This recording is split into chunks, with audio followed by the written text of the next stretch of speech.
Good afternoon, everybody, and welcome to the second to last video of the year.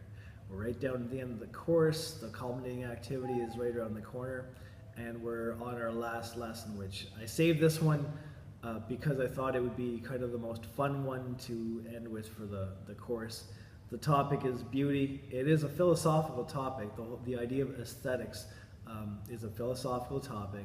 The question of, why do we find certain things to be attractive or pleasing to the eye and other things not? It involves a lot more thinking than you probably would expect at first glance, which is hopefully what you're going to find out in this lesson. I want to start off with a couple of stories for you to illustrate a couple of points before I sort of move on to the issue of the culminating activity. So the first thing that I'd like to share with you is a story from when I was in high school, and it started when I was in high school and it culminated when I was just finishing up university. So when I was in high school, I was a year younger than everybody else who was in my grade, and it showed. So I was kind of boyish in appearance. I certainly didn't fit the stereotype of beauty for men. And certain parts of that are genetic, like my curly hair really doesn't fit the stereotype. But other things were it was a question of being just less physically mature than other guys in my grade. And there was a girl in my grade 9 drafting class who definitely did fit the stereotype of beauty for females. You know, she had the blonde hair and she had the blue eyes. She had the body type, everything that sort of you see advertised in the media for, the types of models used and things. Not to say that the girl was a model or anything, but you get what I mean. Like, she fit the stereotype and I didn't. And for that reason, I don't think I said a word to her the whole year in drafting, even though she sat right next to me, because I was intimidated by the situation. So anyways, and she didn't say, she wasn't mean or anything, but she, we didn't talk, sort of thing. Her boyfriend actually was sort of a rebel, kind of grade 11 guy. He was one of the bad boys at Opeongo at that time. So anyways, fast forward this, I guess that would be about a decade. And I meet this girl again in different circumstances. I just finished the last day of my placement for Teachers College. I think it was the last day of my second placement. I was pretty much done Teachers College. It was all basically done, and we went to Pembroke to celebrate. I forget what the name of the establishment was that we went to. I think it might have been called Shots or something. But anyways, so we were there, and as a group, and this girl came up to talk to me, and it was the girl from high school, this girl who was in my drafting class. And she came up to me and she introduced herself, and she said that she remembered me from school and everything. And she seemed very much interested in me. And I found it to be extremely surprising on the one hand, but also even in that moment, I saw that it was just weird. It was weird how the situation had changed. But even weirder was the fact that I no longer found her to be interesting at all. And because the situation had changed, and I don't want to go into very much in the way of details, but the point that I'm trying to make with this anecdote is that it's weird that the same person or the same object can appear both beautiful and also not beautiful to the same viewer at different times in their life. The whole idea of perception, which came up with Socrates in Theaetetus. Of course, I didn't make that connection then, but I certainly do make it now. That I like the analogy that Socrates made about the wind having a different influence on two different people. And so I kind of can see the same connection being made when it comes to beauty. So that's my first analogy. I'm going to give you another one a little bit later, but I think really what I want to get at with this one is the the complex nature of beauty, the fact that it's not as simple as the media lets it out to be. Like, especially for you, having just gone through high school at the most self-conscious stage in your life, being constantly bombarded by more media than anybody ever has been before. And I think Maria was in my psych class in the first semester, so she'll remember doing the activity where she had to calculate the total number of sexualized images that she'd be exposed to over the course of the year. Most students found out that it would be somewhere between like 50 and 100,000 images.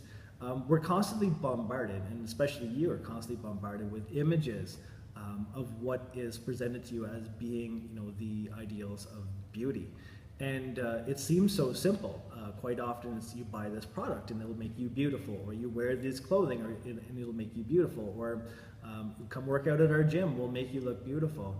It seems very simple, but actually it's not, because it's a matter of thought as well as a matter of like taking in a vision of something. It's about perception, and what you found out in this course, no doubt, is that perception complicates everything.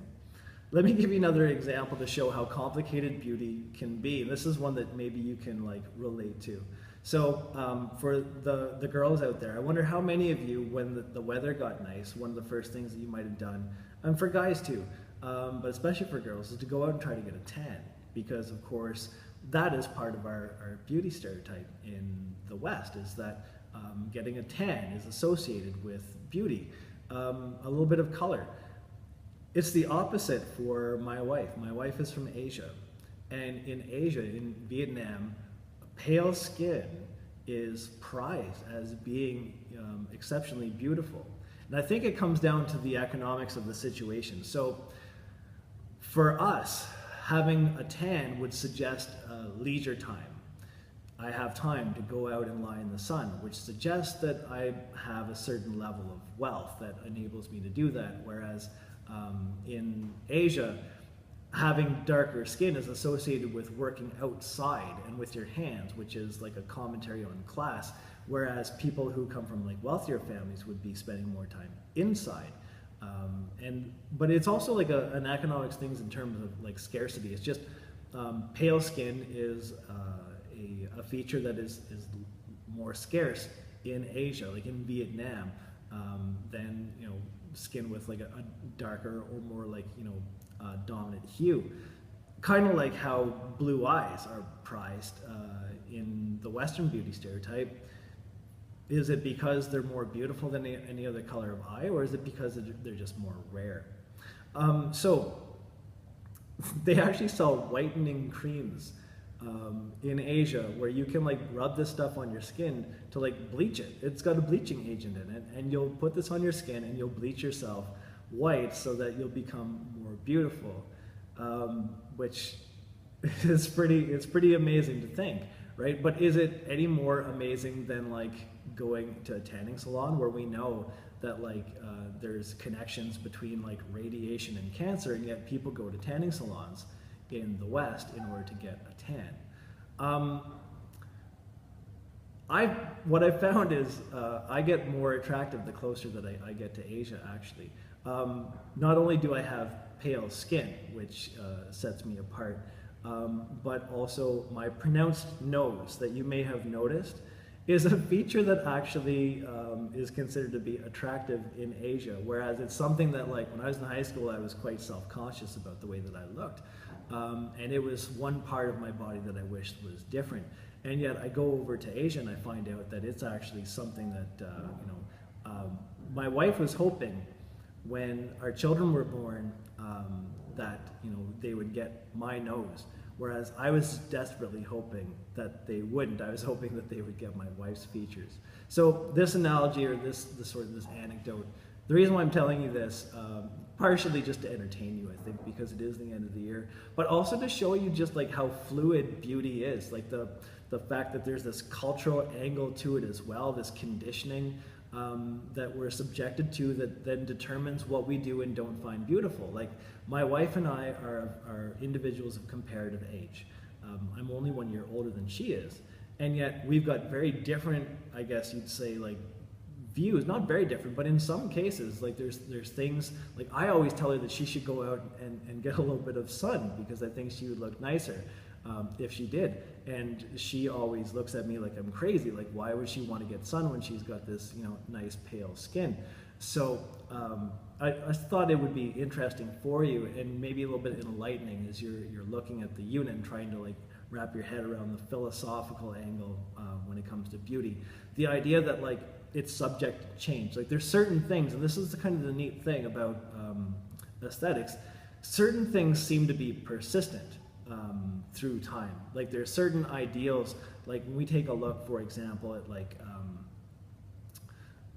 our stereotype of beauty and like physical strength for men, like the images of like the Greek gods that would have been carved in stone often show them as being strong, muscular men, very similar to like, you know, the strong, muscular men that you will see like advertising for Ultimate Fitness or any, you know, I forget what the other, what is it, Good Life Fitness, you know, like that sort of thing, or like any you know, fitness products themselves. You'll see like, you know, that image seems to be, it endures over time and also like from place to place. So for example, you know, when you take a look at, you know, the strong muscular man, in how many cultures does that translate as being beautiful? Well, like in, I think essentially all of them, right? But certain things do change over time and with circumstance as well. So depending on what your culture is and what is or isn't valued or what is or isn't scarce, those features maybe are considered to be more or less beautiful depending on where you're from, and also like your personal circumstances and how old you were. Like the reason why the girl in the establishment, the reason why I didn't find her attractive anymore was because it didn't take very long in that conversation to realize that like she was pretty boring. And I don't mean that in a mean way. What I mean is I had done a university degree in the arts. I wasn't interested in talking about reality TV, right? You know, sorry for anybody who's a big fan of it, but I have interests that were, I think, like a little bit higher than what I was really sensing in the conversation. So, but of course, that difference wouldn't have been there way back when we were in high school. Anyways, I'm kind of rambling. I'm getting close to the end of my time here. So, just that's where we are in the course right now. We're at the last lesson and it's on beauty. I hope you enjoy it. I hope you enjoy the activity that I've got posted. I've already started Niagara Falls is up. You're going to be commenting on it. I'm also going to be adding more, I guess, threads to like some of like the other forums that you're discussing in, rather than adding more lessons, because I'd rather get more mileage for what we have and go into like more depth and have more fun there than to just like add you some busy work. So that's what I'm going to do this week. So keep checking those forums to make sure that you get on there and you post and you reply to people and you challenge each other's ideas. And that's something that I wanted to remind you of, is how essential debate is for philosophy. It's hugely important. So put people's ideas to the test, because that just forces them to defend those ideas, and ideas that can be defended are strong ideas. I'll be posting a little bit later on, I think probably by the end of the week, to talk about the culminating activity and what it's going to look like. So be prepared, and as always, if you have any questions or need any help, please feel free to ask.